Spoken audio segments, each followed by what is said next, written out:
बोल जयकारा शेरावाली धवल साचे दरबार की जय। श्री दुर्गा सप्तशती 9वां अध्याय निशुंभ का वध। राजा ने कहा कि हे ऋषिराज, आपने रक्तबीज के वध से संबंध रखने वाला वृतांत मुझे सुनाया है। अब मैं रक्तबीज के मरने के पश्चात क्रोध में भरे हुए शुंभ व निशुंभ ने जो भी कर्म किया वह सुनाना चाहता हूँ।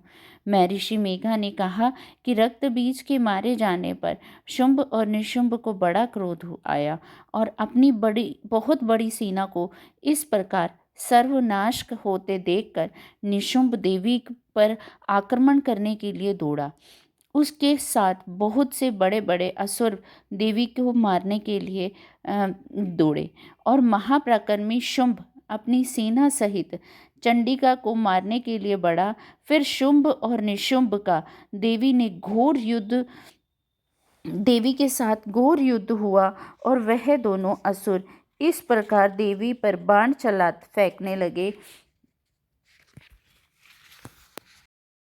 जैसे मेघों से वर्षा हो रही हो। उन दोनों के चलाए हुए बाणों को देवी ने अपने बाणों से काट डाला और अपने शस्त्रों की वर्षा उन दोनों दैत्यों को चोट पहुंचाई। और निशुंभ ने तीक्ष्ण तलवार और चमकती हुई ढाल लेकर देवी के सिंह पर आक्रमण किया और अपने वाहन को चोट पहुंची हुई देखकर देवी ने अपने शुद्ध नामक बाण से निशुंभ की तलवार व ढाल दोनों को ही काट डाला। तलवार और ढाल कट जाने पर निशुंभ ने देवी पर शक्ति से प्रहार किया। देवी ने अपने चक्र से उसके 2 टुकड़े कर दिए। फिर क्या था, दैत्य मारे क्रोध के जल भर भुन गया और उसने देवी को मारने के लिए उसकी ओर शूल फेंका, किंतु देवी ने अपने मुक्के से उसको चूर चूर कर डाला। फिर उसने देवी पर गदा से प्रहार किया। देवी ने त्रिशूल से गदा को भस्म कर दिया। इसके पश्चात वह फरसा लेकर देवी की ओर भागा। देवी ने अपने तीखे बाणों से उसे धरती पर सुला दिया। अपने पराक्रमी भाई निशुंभ के इस प्रकार से मरने पर शुंभ क्रोध में भरकर देवी को मारने के लिए दौड़ा। वह रथ में बैठा हुआ उत्तम आयुधों से सुशोभित अपनी 8 बड़ी बड़ी भुजाओं से सारे आकाश को ढके हुए था। शुंभ को आते हुए देखकर देवी ने अपना शंख बजाया और धनुष की टंकोर का भी अत्यंत दुस्सह शब्द किया। साथ ही अपने घंटे की शब्द से जो भी संपूर्ण दैत्य सेना के तेज को नष्ट करने वाला था, संपूर्ण दिशाओं को व्याप्त कर दिया। इसके पश्चात देवी ने सिंह पर चढ़कर निशुंभ की तरफ दौड़ी और वहां सिंह ने अपनी दहाड़ से जिसे सुने बड़े बड़े बलवान भी मद चूर चूर हो जाता है, आकाश पृथ्वी और दशों दिशाओं को पारित कर दिया। फिर आकाश में उछलकर काली ने अपने दांतों तथा हाथों को पृथ्वी पर पटककर उससे ऐसा एक शब्द हुआ जिससे कि पहले के सभी शब्द शांत हो गए हों। इसके पश्चात शिवदूती ने असुरों के लिए भय उत्पन्न करने वाला अट्टहास किया, जिसे सुनकर सब दैत्य थर्रा उठे और शुंभ को बड़ा क्रोध हुआ। फिर अंबिका ने उसे कहा, अरे दुष्ट, खड़ा रह।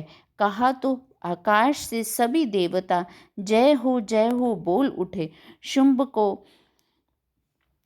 वहां आकर ज्वालाओं से युक्त एक अत्यंत भयंकर शक्ति छोड़ी, जिससे आते देखकर देवी ने अपनी मोहला नामक शक्ति से काट डाला।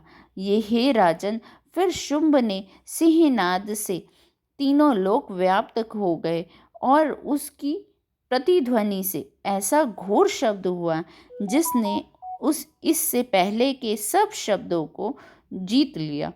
शुंभ के छोड़े बाणों को देवी ने और देवी के छोड़े हुए बाणों को शुंभ ने अपने बाणों से काट सैकड़ों और हजारों टुकड़ों में परिवर्तित कर दिए।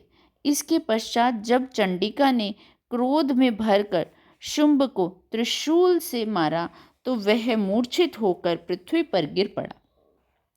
जब उसकी मूर्छा दूर हुई तो वह धनुष लेकर आया और अपने बाणों से उसने काली देवी पर तथा सिंह को घायल कर दिया।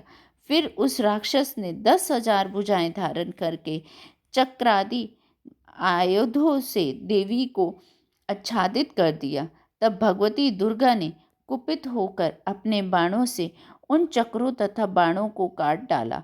यह देखकर निशुंभ हाथ में गदा लेकर चंडिका को मारने के लिए दौड़ा। उसको आता देखकर देवी ने तीक्ष्ण धार वाले खड्ग से उसकी गदा को काट डाला। उसने फिर त्रिशूल हाथ में ले लिया। देवताओं को दुखी करने वाले निशुंभ को त्रिशूल हाथ में लिए हुए आता देखकर चंडिका ने अपने शूल से उसकी छाती पर प्रहार किया और उसकी छाती को चीर डाला। शूल विदीर्ण हो जाने पर उसकी छाती में से एक उस जैसा महाप्रकर्मी दैत्य ठहर जा कहता हुआ निकला। उसको देखकर देवी ने बड़े जोर से ठहाका लगाया। अभी वह निकला ही न पाया था कि उसका सिर अपनी तलवार से काट डाला। सिर के कटने के बाद वह पृथ्वी पर गिर पड़ा और तदंतर सिंह दहाड़ कर असुरों को भक्षण करने लगा और काली शिवदूती भी राक्षसों का रक्त पीने लगी। कुमारी की शक्ति से कितने ही महादैत्य नष्ट हो गए। ब्रह्मा जी के कमंडल के जल से कितने ही असुर समाप्त हो गए।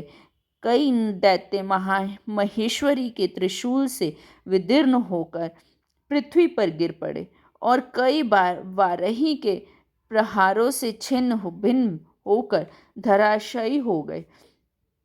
वैष्णवी ने भी अपने चक्र से बड़े बड़े महापराक्रमियों का कुचंबर निकाल दिया और उन्हें यमलोक भेज दिया। इंद्री ने कितने ही महाबली राक्षस के टुकड़े टुकड़े हो गए और कई दैत्य मारे गए, कई भाग गए। कितने ही काली शिवदूती और सिंह ने भक्षण कर लिए। अतः इस प्रकार श्री मार्कंडेय 9वां अध्याय संपूर्ण। बोल जयकारा शेरावालीदा, बोल साचे दरबार की जय।